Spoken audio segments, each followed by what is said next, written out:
Great Sunday evening. I hope you had a wonderful January 19th, 2020 in the Lord. Get it? 119, the two added together, you get 20. So 119:20. And we are in Proverbs 19. And from this morning, we would have been in Psalm 60, but tonight we're in 61. So Proverbs 19.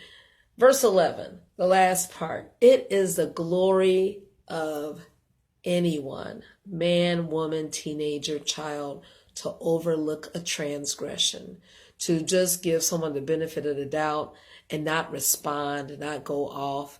And the Lord had me watch a movie earlier, and I've never watched it in its entirety. And it's almost 40 years old. And it's about a Chicago educator from the West Side, the best side. That's my grandmother, and my mother was raised on that side. And she started the West Side Preparatory School. Yeah, Marva Collins, the Marva Collins story. I never watched that.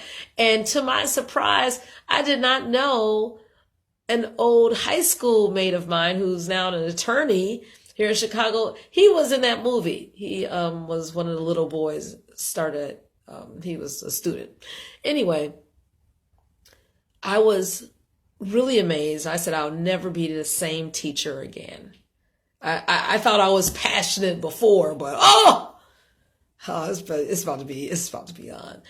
But something that I admired, that was one of the traits of Martin Luther King Jr. that Marva Collins had, was she was able to overlook, to not respond when her students were acting out and speaking out from a place of hurt and pain and rejection and anger. And that's how it was exhibited as rage. It didn't move her. She was like, I still love you, and we're still going to get down to business. To God be the glory.